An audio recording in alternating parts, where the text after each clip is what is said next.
जल्दी से सब्सक्राइब कीजिए और बेल आइकन को प्रेस कीजिए ताकि मंडे, थर्सडे एंड सैटरडे की सबसे पहली नोटिफिकेशन आपको मिले। Hello and Jai Shri Radhe Krishna. Kem cho everyone. Thank you so much for watching. I am Archana Saraswati and welcome back to Spiritual Thursday, जहाँ पर हम शास्त्रों में लिखी गई बातों को आसानी से समझने का प्रयास करते हैं। तो आज हम आखिरी दो भक्ति, हम नवदा भक्ति की बात कर रहे थे पिछले कुछ थर्सडेज से। तो आज आखिरी दो भक्ति, सख्य भक्ति और आत्मनिवेदनम भक्ति, इन दोनों की हम बात करने वाले हैं। तो बिना देर के लेट्स गेट स्टार्टेड।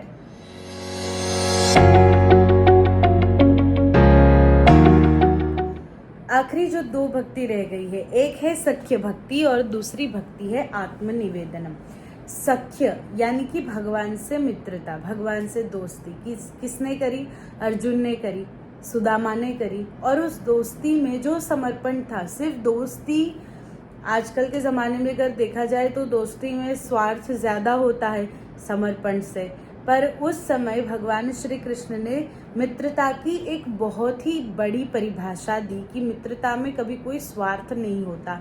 मित्रता में कभी कुछ ऐसा नहीं होता कि मैं बड़ा या छोटा। बाकी भगवान थे, भगवान को सारथी बनने की क्या ज़रूरत थी? जिनके आगे पीछे हजारों सेवक घूमते थे, वो भगवान अपने मित्र के खुशी के लिए, अपने मित्र की इच्छा को पूरी करने के लिए सारथी तक बने। तो ऐसी होनी चाहिए मित्रता, वैसी मित्रता जो अर्जुन ने की, कि भगवान से ऐसी मित्रता है कि उन्हें सारथी बनाने के बाद भी ऐसा नहीं है कि अब तुम मेरे सारथी हो, कुछ नहीं।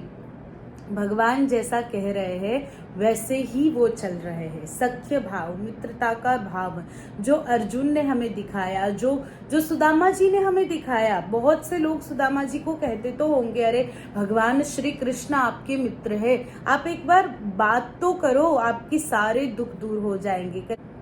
तो ये मित्रता रूपी भक्ति ऐसी होती है जो हमें परमात्मा से और ज्यादा करीब ले जाती है, और ज्यादा नजदीक ले जाती है, और हम परमात्मा को और ज्यादा प्रेम कर सकते हैं जितना हम भगवान के साथ संबंध जोड़ेंगे। आप एक नॉर्मली सोचिए कि अगर हम नॉर्मल लाइफ में भी किसी से अगर हमारा कोई संबंध नहीं है, कोई रिलेशन नहीं है, तो हमें उसके प्रति कोई भाव नहीं होगा, कोई प्रेम नहीं होगा। पर अगर संबंध होगा तो उसके प्रति अटैचमेंट्स, उसके प्रति भाव, उसके प्रति प्रेम अपने आप होगा। तो उसी प्रकार से परमात्मा के साथ अगर हम संबंध जोड़ेंगे, संबंध बांधेंगे, तो उनसे स्वाभाविक प्रेम होगा। और स्वाभाविक प्रेम से जो भक्ति होगी वो जबरदस्ती की हुई भक्ति से बहुत ही ज्यादा फलदायी भी होगी, और वो भक्ति भगवान को पसंद भी आएगी। तो ये एक है सख्य भाव, मित्रता का भाव। और दूसरी है आत्मनिवेदनम। भगवान श्री राम ने भी शबरी जी को कहा कि मम भरोसे ही हर्षन दीना, यानी कि परमात्मा के अलावा और किसी का भी भरोसा नहीं होना चाहिए। अब जीव कैसा है कि जीव जब दुखी होता है तब वो भगवान से कहता है, परमात्मा मैं तो सिर्फ तुम्हारा ही हूँ। लेकिन अगर प्रसन्न होता है अपनों से, अपनी पत्नी से, अपने बच्चों से, अपने पति से, अपने सगे से, अपने प्यारों से, तब वो क्या कहता है, अरे मैं तो सिर्फ तुम्हारा हूँ, अरे मैं तो सिर्फ तुम्हारा हूँ। तो भगवान भी यहाँ पे कंफ्यूज होते हैं कि भाई तुम हो किसके, तुम मेरे हो या फिर इन मनुष्य के हो। तो हमें सबसे पहले तो होना चाहिए परमात्मा के प्रति समर्पण, जो कि हर एक भक्ति में जरूरी है। परंतु ये जो नौवीं भक्ति है आत्मनिवेदनम, यानी कि अपना सर्वस्व परमात्मा के चरणों में अर्पण कर देना, मात्र भगवान का भरोसा होना और किसी का भरोसा नहीं होना। और इस संसार में और किसी का भरोसा कर भी तो कहाँ सकते हैं? हम कर सकते हैं क्या किसी का भरोसा?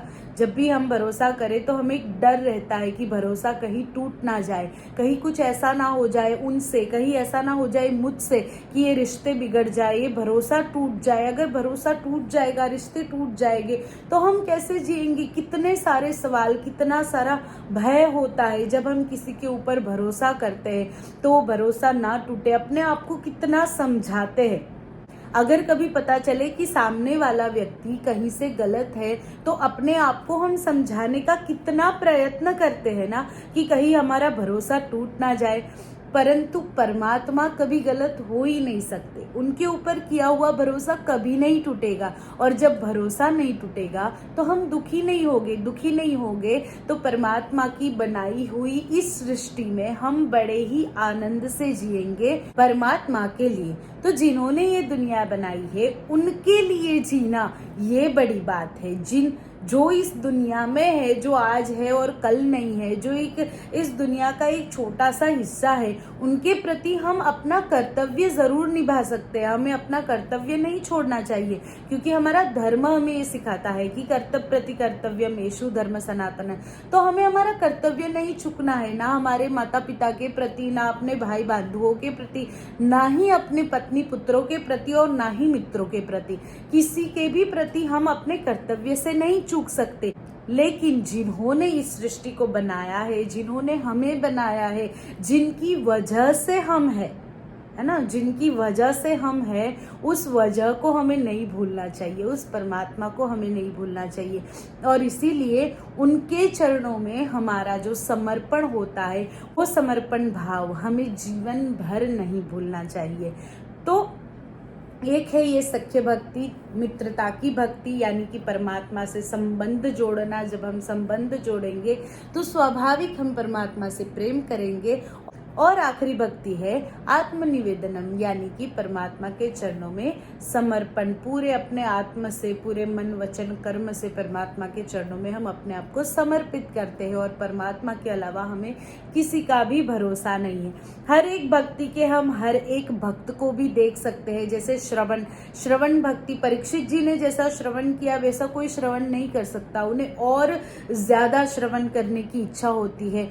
कीर्तन भक्ति की बात करें तो सुखदेव जी ने जो कीर्तन भक्ति की, यानी कि भगवान के गुणगान नित्य निरंतर वो गाते रहते। जब सुखदेव जी का आगमन होता है श्रीमद् भागवत में, तब बताया गया है कि सुखदेव जी, कौन से सुखदेव जी, जो नित्य निरंतर श्रीमद् भागवत का कीर्तन स्मरण करते रहते हैं, वो सुखदेव जी का आगमन हुआ है।